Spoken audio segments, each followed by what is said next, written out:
अनंत कोटि ब्रह्मांड नायक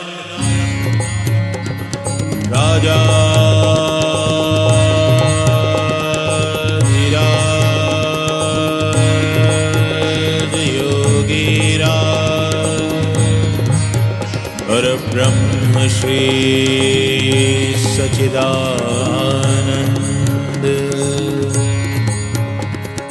सद्गुरु श्री साईनाथ महाराज।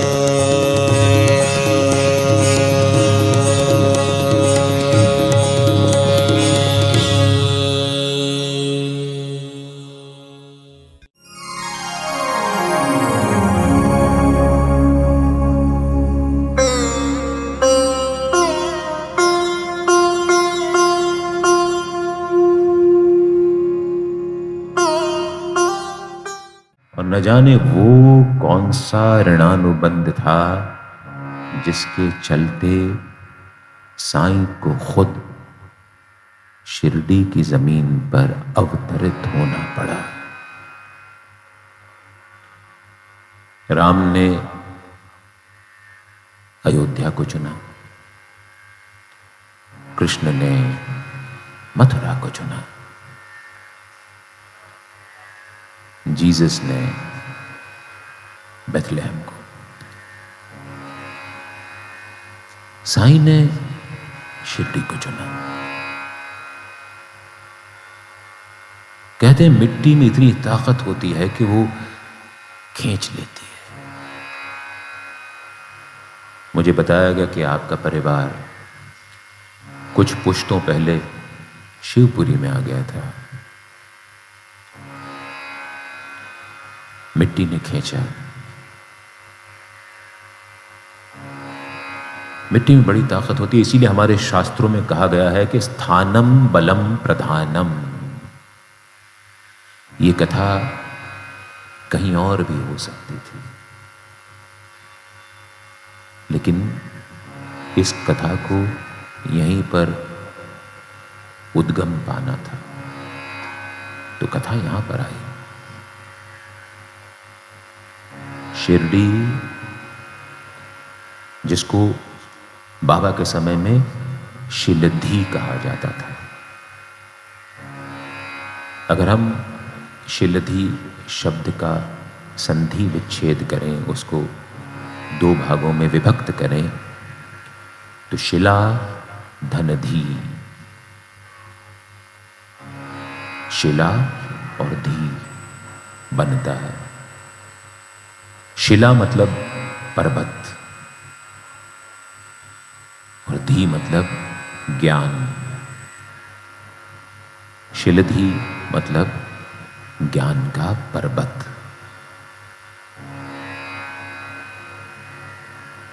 सच ही तो है। बोलचाल की जुबान में फर्क आते आते शिलधी शिरडी तो हो गई, लेकिन उसका स्वभाव नहीं बदला।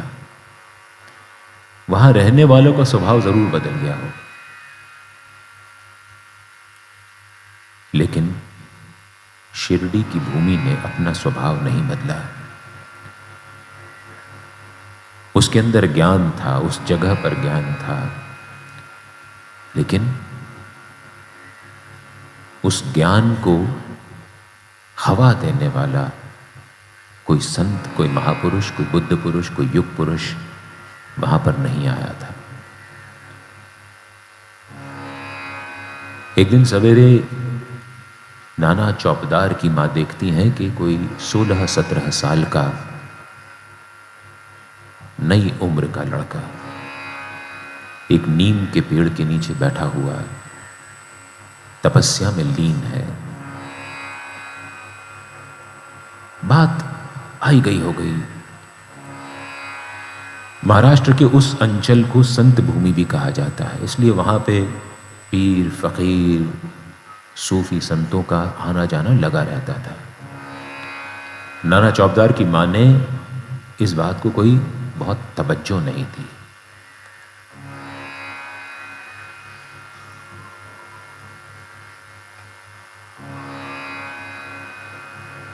दिन बीतते गए। नीम के पेड़ के नीचे वो लड़का टस से मस हुए बगैर बैठा रहता, तपस्या में लीन। किसी के बुलाने पर बोलता न था, किसी ने उसको कुछ खाते पीते देखा नहीं था, किसी से बातचीत करता नहीं था, सदैव अपने में मग्न। दिन हो रात हो उसको कोई फर्क नहीं पड़ता। उस पेड़ के पत्ते झरकर उस पे गिरते, आसपास से चींटी चींटे आकर के उसके शरीर पर रेंगते। जंगल था, रात को उसको जंगली जानवरों का भी भय नहीं रहता। तब धीरे धीरे ये लड़का शिरडी वासियों में कौतूहल का विषय बन गया, क्योंकि उसके मुंह से निकलता तो या तो राम निकलता या अल्लाह निकलता है। क्या करता क्या नहीं करता, किस तरह के मंत्र बुदबुदाता था, वो किसी को पता नहीं चलता। लेकिन फकीर था, उसकी वेशभूषा से यही समझ में आता था। और वो वहां पर आकर के बैठ गया था उस नीम की ठंडी छांव में। वहां आकर के उसने अपना ठिकाना बना लिया था। शिरडी के लोग अब उसके बारे में बात करने लगे थे। एक फकीर आया शिरडी गांव में,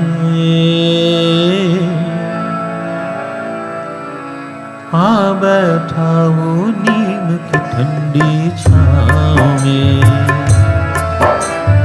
एक फकीर आया शिरडी गांव में, आ बैठा वो नीम की ठंडी छांव में। होठों पर मुस्कान है छाले पाँव में, होठों पर मुस्कान है छाले पाँव में। ओ आ बैठा वो नीम की ठंडी छाँव में। एक फकीर आया शिरडी गाँव में, आ बैठा वो नीम की ठंडी छाँव में।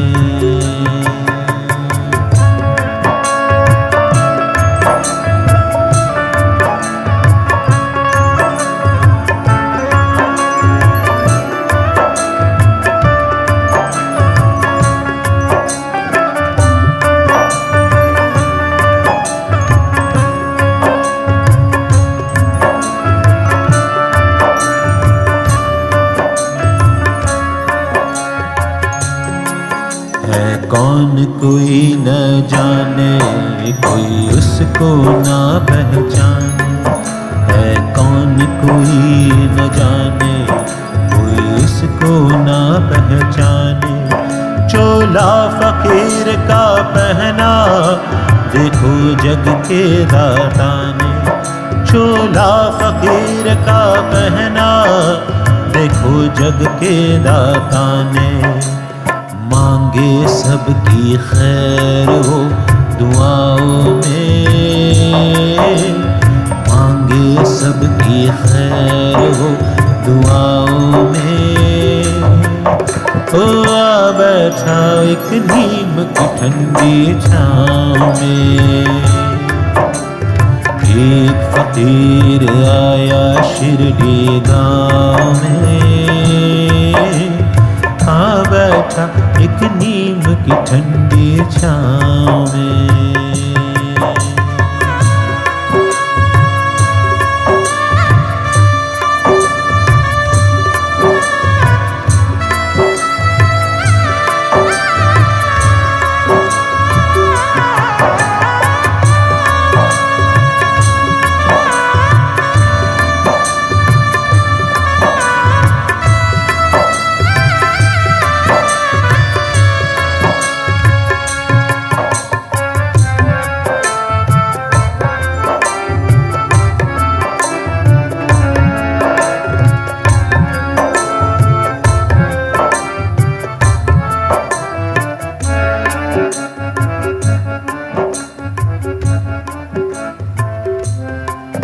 कभी अल्लाह अल्लाह बोले, कभी राम नाम गुण गाए।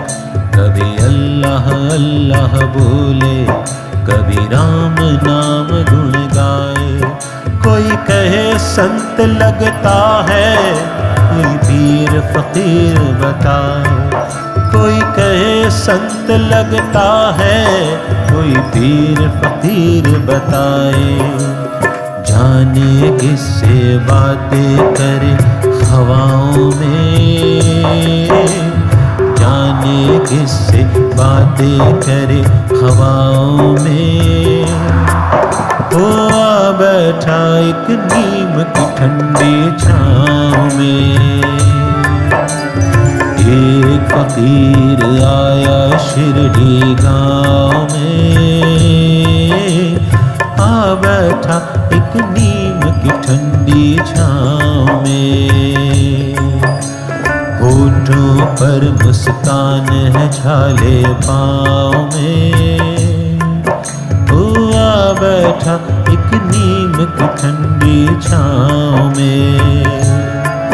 साया बैठा एक नीम की ठंडी छाँव में। ओ आ बैठा एक नीम की ठंडी छाँव में।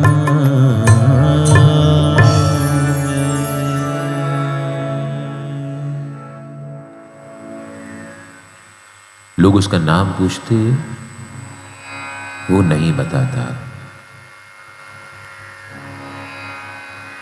शिरडी गांव की एक महिला थी, वहां के बहुत बड़े जमींदार थे, गणपतराव पाटिल, उनकी पत्नी बायजा माई। वो बाबा को रोज खाना खिलाने पहुंच जाती, अपने हाथ से बनाती,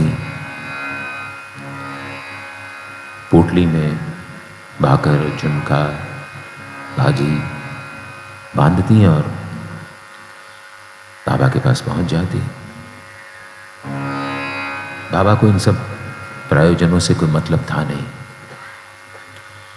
कभी खाते, कभी लौटा देते। कोई बात करना चाहती तो छोटे छोटे अल्फाजों में जवाब देकर उनको टरका देते। अगर नदी नाले और जंगल की तरफ बाबा निकल जाते तो बायजा माई वहीं बैठी रहती हैं और उनके लौटने का इंतजार करती, कई बार 2-2 दिन तक। मानो उस लड़के ने शिरडी को अपना घर बना लिया था।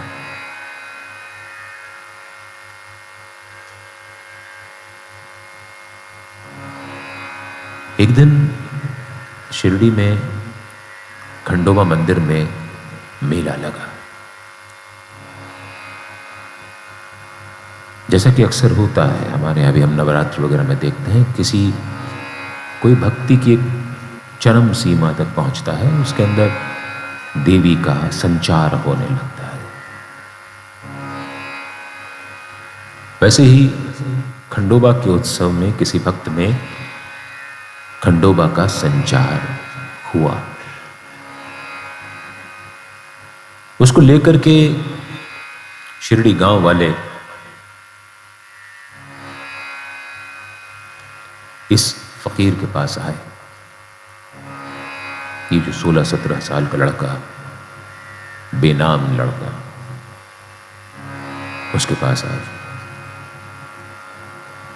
और उस व्यक्ति से पूछा कि ये लड़का कौन है, कहां से आया है, क्या नाम है, क्या माता पिता है। तो वो व्यक्ति जिसके अंदर खंडोबा का संचार हुआ था, उसने नीम के पेड़ के नीचे एक जगह स्थान इंगित करके कहा कि इस जगह को खोदो। उस जगह को खोदा गया तो थोड़ा नीचे जाकर के एक तहखाना जैसा मिला। वहां पे कुछ दीपक जलते हुए मिले कुछ मालाएं थी और एक गौमुखी थी। गौमुखी वो एल टाइप का कपड़ा रहता है जिसके अंदर अक्सर जो लोग माला फेरते हैं वो उसके अंदर छुपा करके फेरते हैं ताकि उनके इस उपक्रम को लोगों की नजर ना लगे,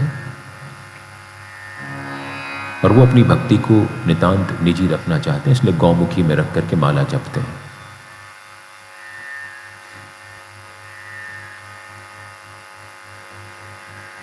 जब इसको खोदा गया और ये सब कुछ वहां पर मिला तो उस लड़के ने गांव वालों से विनम्र शब्दों में कहा कि कृपया इसे बंद कर दीजिए, ये मेरे गुरु का स्थान है। यहाँ रह कर के मैंने अपने गुरु के साथ 12 वर्षों तक तपस्या की है। मेरे गुरु के आराम में खलल ना पहुंचे, इसलिए मेरा आपसे निवेदन है कि आप इस स्थान को बंद कर दीजिए। पहली बार इतनी लंबी बात वो लड़का बोला था। गांव वालों ने उस स्थान को बंद कर दिया और 1-2 दिन बाद ही वो लड़का वहां से गायब हो गया। कहाँ गया, कैसे गया, किसी को नहीं पता। क्यों चला गया, इसका जवाब किसी के पास नहीं था। लेकिन जिस तरह से वो आया था उसी तरह से वो गायब भी हो गया। ये सोच करके कि वो लड़का यहीं कहीं आसपास होगा, भाई जमाई ने अपना क्रम जारी रखा। वो अब भी उसके लिए रोज खाना बना करके लाती, वहां पर इंतजार करती और थक करके शाम को वापस चली जाती।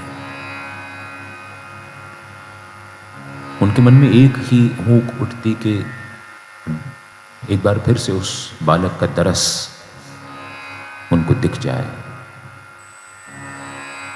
उनको वात्सल्य उस बच्चे के प्रति उमड़ आया था।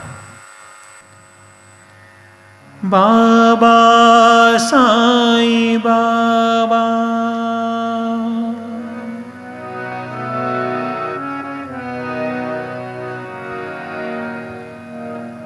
बाबा मुझे दर्श दिखाने आजा, बाबा मुझे दर्श दिखाने आजा। तेरी सूरतिया सबसे प्यारी, तेरे दर्श का मैं हूँ भिखारी। दर्शन देने आजा बाबा, मुझे दर्श दिखाने आजा बाबा, मुझे दर्श दिखाने आजा।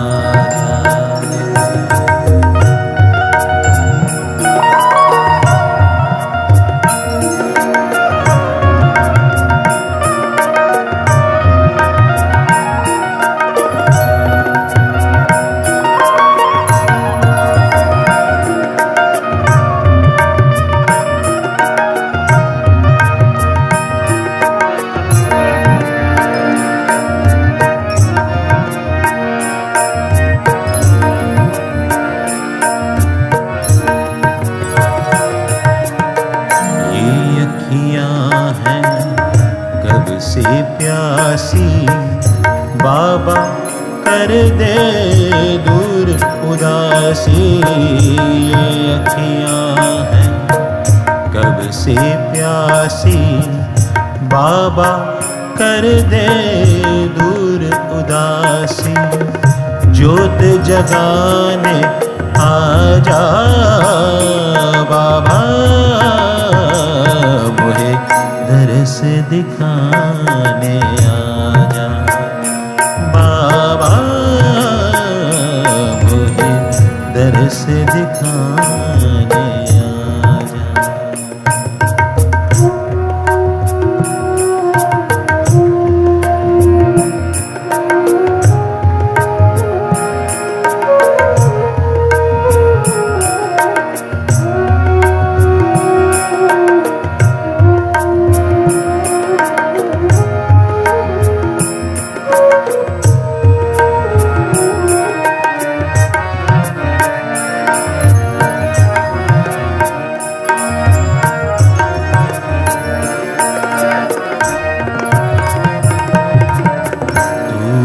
सबका दाता साईं सबकी बिगड़ी बात बनाए। तू है सबका दाता साईं सबकी बिगड़ी बात बनाई। राह दिखाने आजा बाबा मुझे दरस दिखाने आजा बाबा मुझे दरस दिखाने आजा।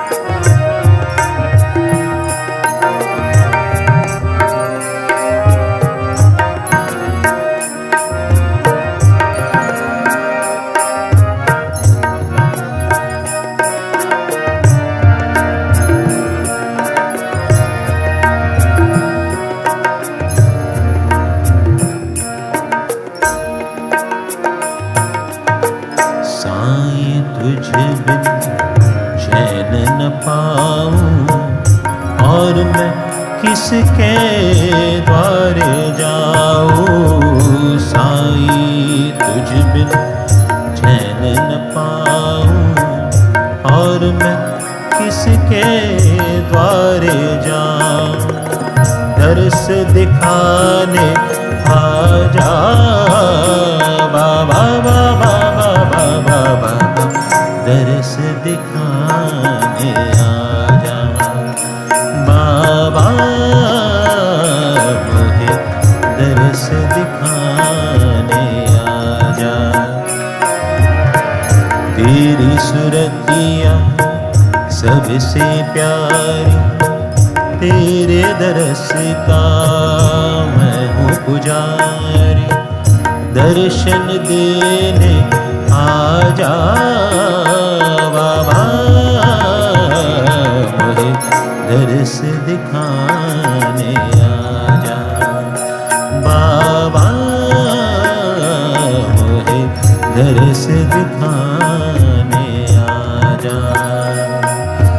बाबा साईं बाबा बाबा साईं बाबा बाबा साईं बाबा। साईनाथ महाराज की जय।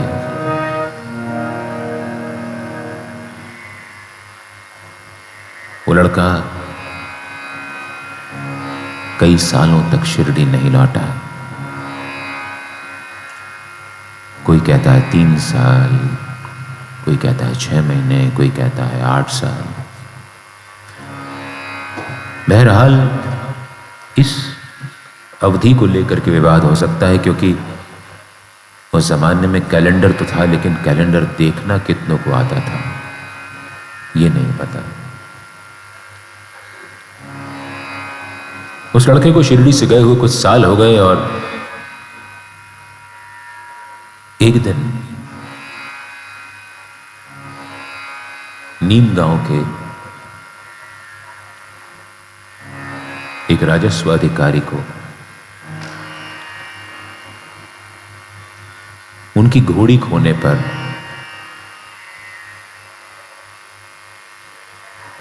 बहुत अफसोस हो रहा था।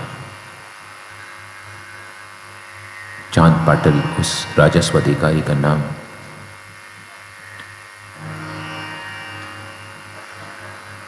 उसकी घोड़ी खो गई थी। उस घोड़ी से वो बेपनाह बेइंतहा मोहब्बत करता था।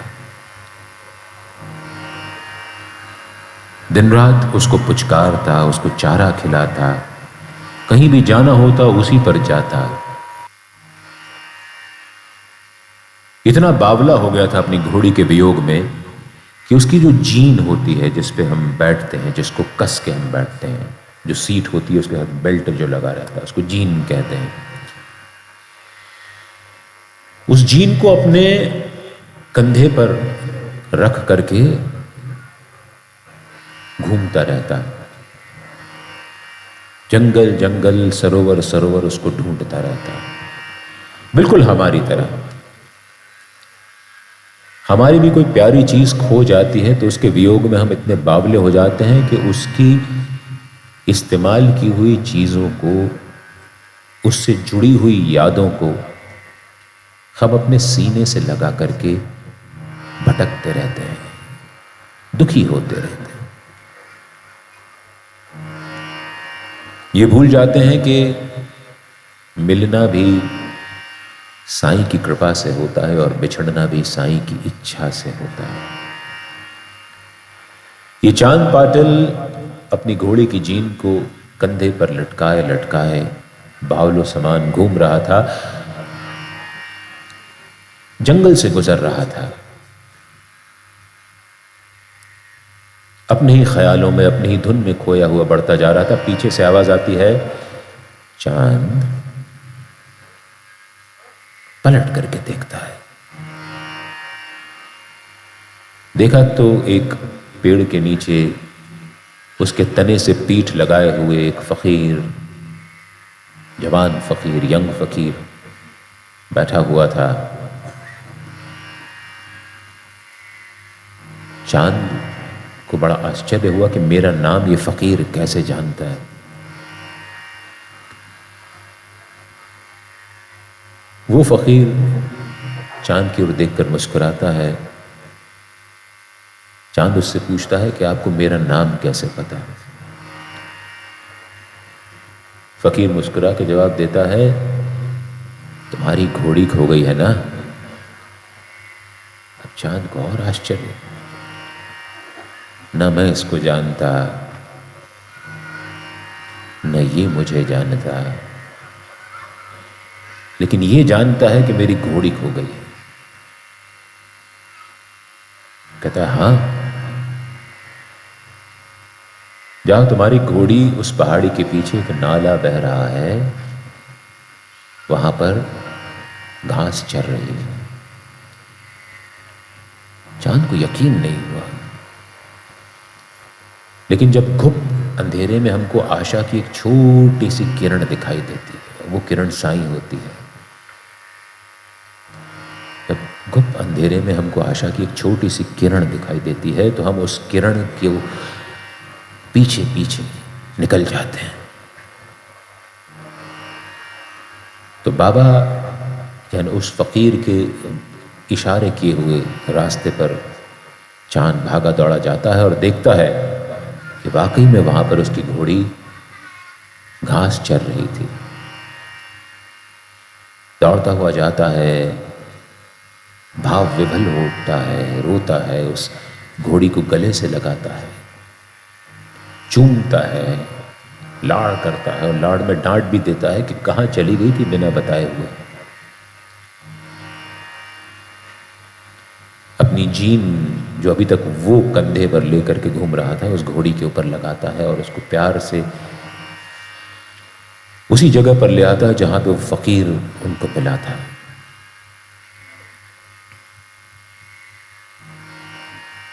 फिर उस फकीर से चांद पूछता है, आप मुसलमान हैं?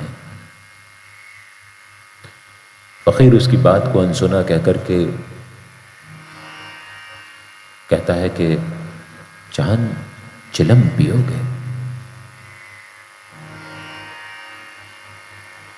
चांद को उसकी बात का जवाब नहीं मिलता। चांद फिर पूछता है कि आप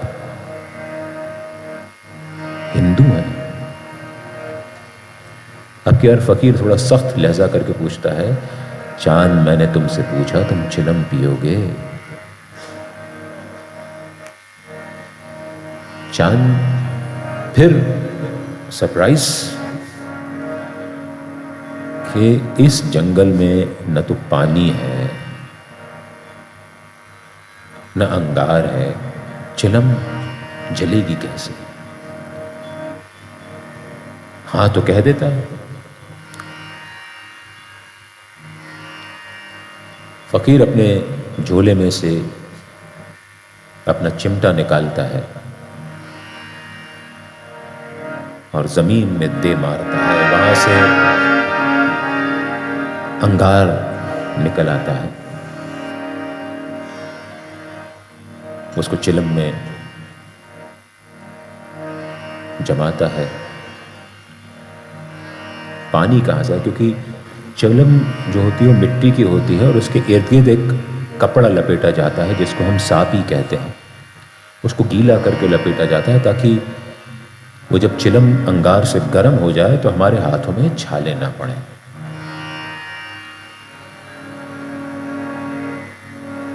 पानी कहाँ से आएगा? उस फकीर ने अपना सटका निकाला और जमीन में दे मारा, वहां से पानी की धार फूट पड़ी। अपने बस्ते में से ही उसने एक झोले में से एक कपड़ा निकाला, उस धार से कपड़े को गीला किया और चिलम के इर्द गिर्द लपेट लिया। दोनों ने आनंद के साथ चिलम पी। हम लोग सब भी अगर देखा जाए तो चिलम के जैसे ही होते हैं। गीली मिट्टी से चिलम को गढ़ा जाता है, गीली मिट्टी से हमारे माता पिता हमको गढ़ते हैं। चिलम को अंगार में पकाया जाता है, हम भी जमाने भर की दुश्वारियों में पकते हैं। पकते पकते चिलम काली हो जाती है, हमारा अंतर मन भी दुनिया के प्रपंचों में जूझते जूझते काला हो जाता है। फिर किसी महापुरुष के होठों का चुंबन उस चिलम को मिलता है और वो पवित्र हो जाती है। ठीक उसी तरह जब हम अंदर से काले हो जाते हैं, जलते रहते हैं, तड़पते रहते हैं, तब हमको कहीं ना कहीं कोई सद्गुरु मिल जाता है जो हमारे अंतर्मन को ठंडक पहुंचाता है। मैं चिलम हूँ मिट्टी की, जलना मेरी तकदीर।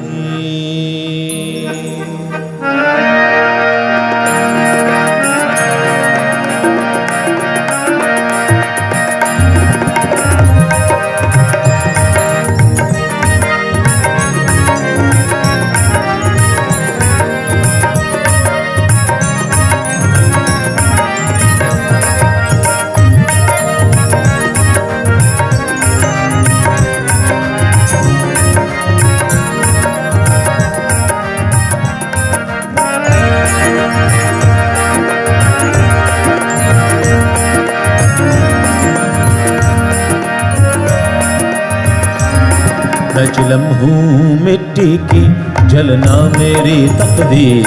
मैं चिलम हूँ मिट्टी की, जलना मेरी तकदीर। मैं चिलम हूँ मिट्टी की, जलना मेरी तकदीर। मैं चिलम हूँ मिट्टी की, जलना मेरी तकदीर। बाबा के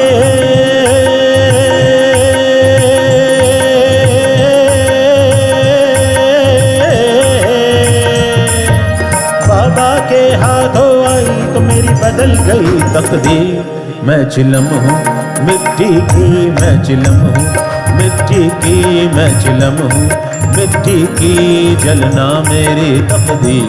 मैं चिलम हूँ मिट्टी की, जलना मेरी तकदीर।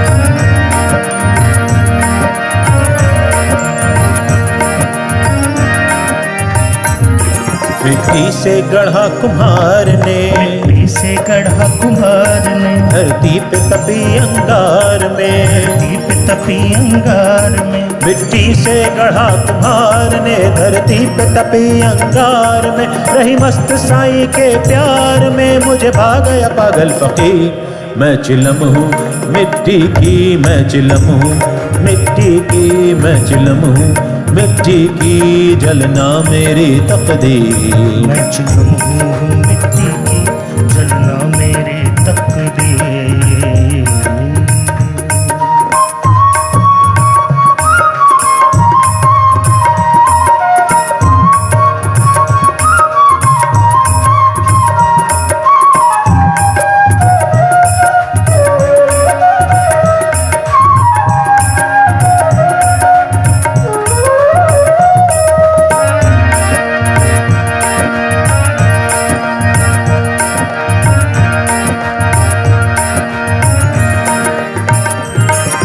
जलकर काली हो गई, मैं जलकर काली हो गई, मेरी आत्मा उजली हो गई, मेरी आत्मा उजली हो गई। मैं जलकर काली हो गई, मेरी आत्मा उजली हो गई, मैं साईं भजन में खो गई, मैंने दिया कलेजा चीर। मैं चिलम हूँ मिट्टी की, मैं चिलम हूँ मिट्टी की, मैं चिलम हूँ मिट्टी की, बन रही मेरी तकदीर। मैं चिलम हूँ मिट्टी की, बन रही मेरी तकदीर।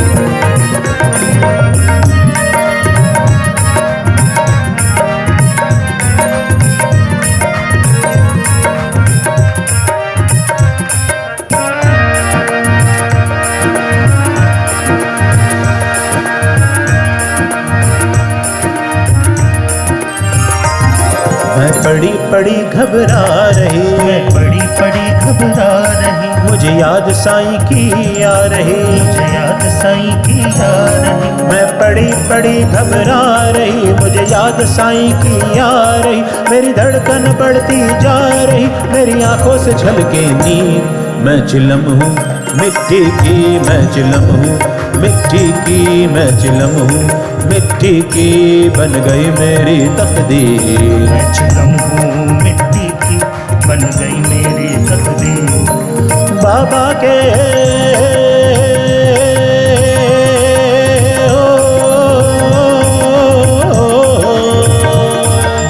बाबा के हाथों आई तो मेरी बदल गई तकदीर।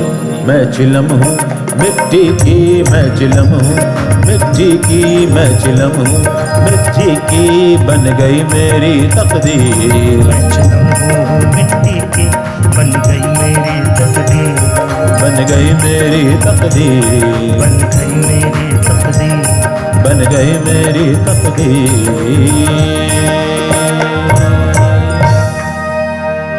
मैं चिलम हूँ मिट्टी की,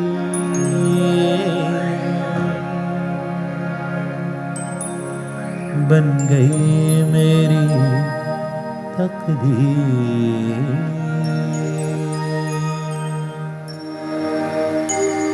साईनाथ महाराज की जय। तो दोनों ने चिलम की। चिलम और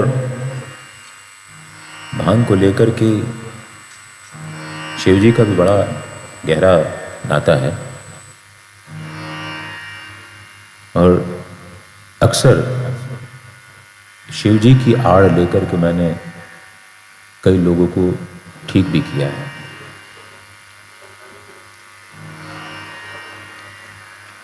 भांग पी करके कुछ लोग नशा जब करते हैं तो कहते हैं शिव जी का प्रसाद पिया हमने। तो ये चिलम पीते हैं, उनसे मैं कहता हूँ चलो यार अच्छी बात है तुम शिव जी का प्रसाद पी रहे हो, शिव जी ने तो जहर भी पिया था, वो भी पी डालो लगे।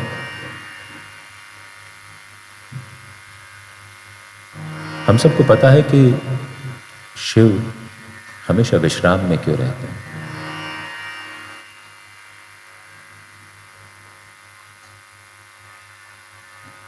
उनके गले में विष है और मुंह में राम,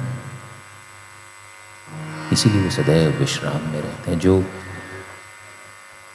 जहर का घूंट पी करके भी राम नाम जपता रहता है, वो सदैव स्थित प्रज्ञ रहता है, स्थिर रहता है। दुनिया में बहुत सारी चीजें आएंगी जो आपको तकलीफ देंगी। इस सच्चरित्र में बाबा ने कहा भी है कि यदि तुम्हारे इर्द गिर्द तुमको सब कुछ उल्टा पुल्टा होता समझ में आए, तुम शांत बने रहना, मैं हूं। और सच बात है, यदि जब सब कुछ उल्टा पुल्टा हो रहा हो और हम शांत बने रहें तो सब कुछ शांत हो जाता है। क्योंकि तूफान कितना भी भारी हो, उसकी ताकत, उसका जोर कुछ देर का ही रहता है। आप खुद भी कभी गुस्सा होकर के देखिए, आप बहुत लंबे समय तक गुस्सा अगर रहते हैं तो अपने आप को घुटन होने लगती है। हम बहुत लंबे समय तक सामान्य रह सकते हैं, बहुत लंबे समय तक खुश रह सकते हैं, लेकिन बहुत लंबे समय तक क्रोध में नहीं रह सकते।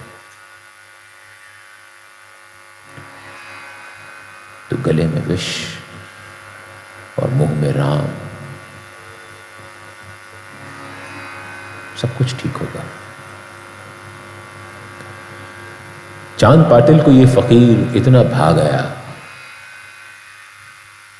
कि उसने निवेदन किया इस फकीर से कि आप मेरे साथ मेरे गांव चलिए, वहीं मेरे पास रहिए। फकीर, उसका न रहने का कोई ठिकाना न कोई ठौर।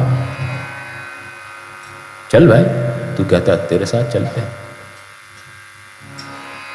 उसके गांव आ गए। कुछ महीनों के बाद चांद पाटिल के बीवी के भतीजे की शादी तय हुई और तय कहां हुई? शिलधी में। चांद पाटिल के परिवार को बारात लेकर के शिरडी जाना था। चूंकि ये फकीर, जिसका नाम अभी तक उसने किसी को बताया नहीं था,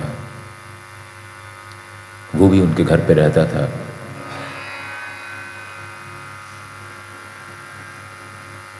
उससे भी कहा गया कि आप हमारे साथ शिरडी चलिए। फकीर ने कहा, तुमने मुझे यहाँ कहा, मैं यहाँ आ गया, तुम मुझे कह रहे हो मुझे शिरडी जाना है, मैं शिरडी चलता हूँ। बैलगाड़ियों में बारात शिरडी पहुंची। उस जमाने में ऐसे होटल तो होते नहीं थे, मैरिज लॉन्स नहीं होते थे। आपकी शिवपुरी मैंने देखा, जब मैं सवेरे वॉक करने जाता हूँ तो देखता हूँ बहुत सारे मैरिज लॉन्स हैं इस लाइन, इस रोड पे तो बहुत सारे हैं। उस जमाने में नहीं थे। तो मैरिज पार्टी को जनवासा दिया गया, एक बरगद का पेड़, कि आप लोग तो अपनी बैलगाड़ियां यहीं पार्क कीजिए, यहीं आप लोग फ्रेश हो जाइए और यहीं आपको भोजन दिया जाएगा, फिर आप लोग बारात लेके शिरडी गांव में आइएगा। बारात दूल्हे के साथ, चांद पाटिल के साथ, उनके परिवार के साथ शिरडी गांव की ओर निकल गई। ये फकीर धीमे कदमों से चलता हुआ खंडोबा मंदिर पर आ गया। खंडोबा यानी शिव, शिव का ही एक रूप। एक समय की बात है जब मल और मणि नाम के राक्षस, उनका बहुत प्रकोप था।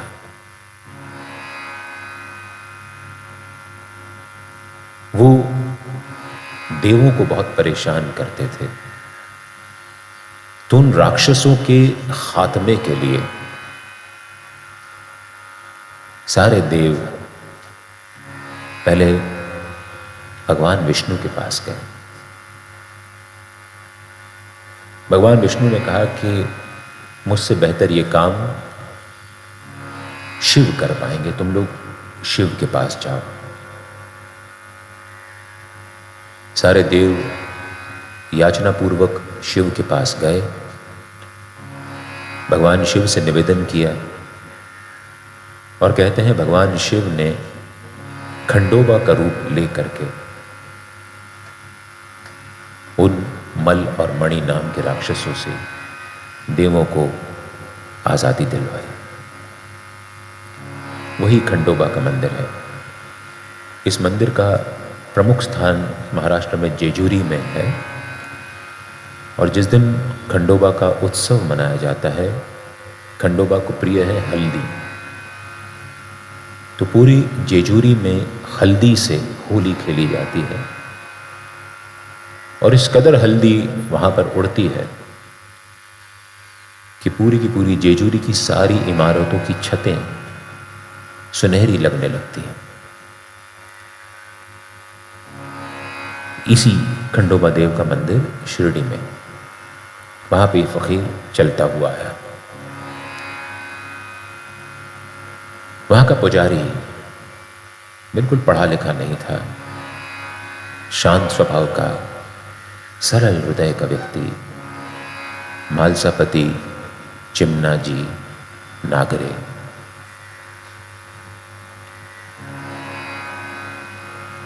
उस फकीर को देख करके न जाने वो कौन सी घड़ी थी, मालसापति के मुंह से निकला, या साईं, यानी आओ साईं। साईं शब्द कबीर दास जी ने भी खूब प्रयुक्त किया है। साईं शब्द सूफी संतों में जो परम उपाधि प्राप्त कर चुके होते हैं उन संतों के लिए प्रयुक्त किया जाता है। लेकिन मालसापति ने यह शब्द सुना हो, इसके चांसेस बिल्कुल नहीं के बराबर हैं, क्योंकि मालसापति पढ़े लिखे नहीं थे। न शिरडी में उन दिनों शिक्षा की कोई व्यवस्था, उन्नत व्यवस्था थी।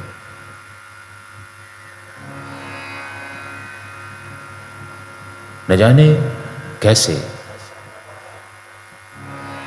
उस घड़ी का हम सबको धन्यवाद देना चाहिए और भक्त मालसापति का भी धन्यवाद देना चाहिए कि उन्होंने उस फकीर को वो नाम दिया जिसको रट करके, जिसको याद करके, जिसको स्मरण करके आज दुनिया में करोड़ों लोग मन की शांति पाते हैं।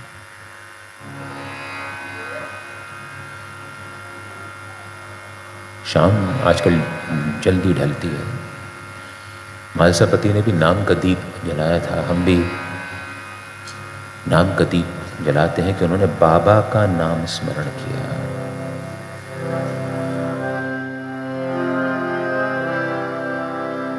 नाम का दीप जला ले अंधेरा पल भर में मिट जाए। नाम का दीप जला ले अंधेरा पल भर में मिट जाए। पल भर में मिट जाए,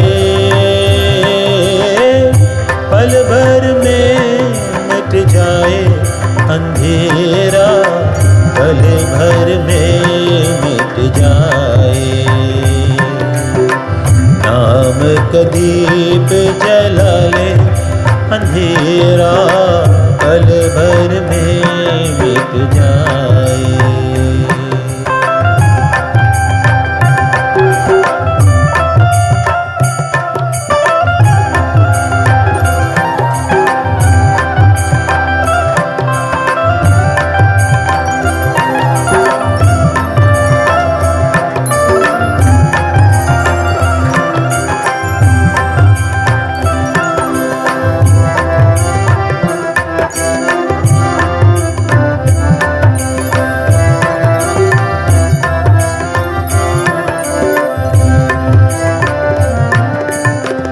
जिस ज्योति से जग उजियारा, वो है साईं प्राण प्यारा, वो है साईं प्राण प्यारा। उसमें मनवा रमाले, ओ उसमें मनवा रमाले, अंधेरा पल भर में मिट जाए।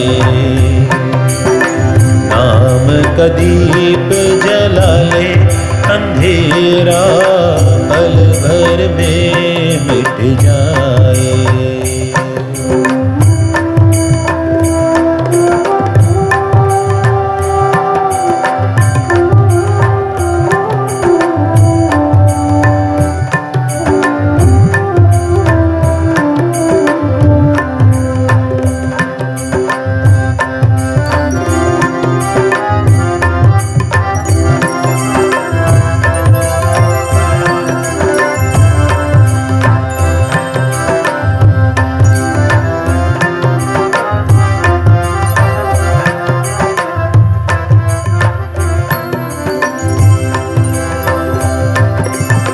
सत्संगत से लो लग जाती, मन को बना ले प्रेम की बाती, मन को बना ले प्रेम की बाती। ज्ञान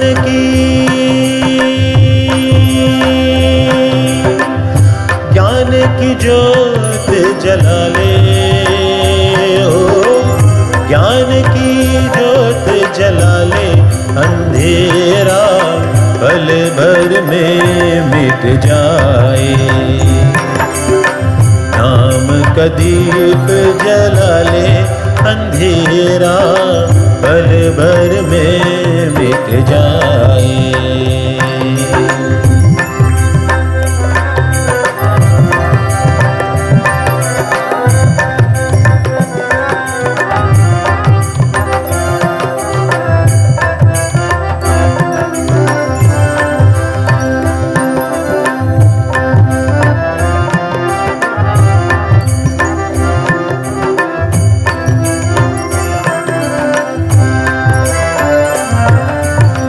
भजन से गूंजे मन का मंदिर, सूरत समाधि लग जाए फिर, सूरत समाधि लग जाए फिर।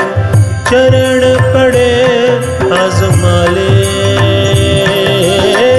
चरण पड़े आज़मा ले, अंधेरा पल भर में मिट जाए। नाम का दीप जला ले, अंधेरा पल भर में मिट जाए। पल भर में मिट जाए, पल भर में मिट जाए, अंधेरा पल भर में मिट जाए, अंधेरा पल भर में मिट जाए।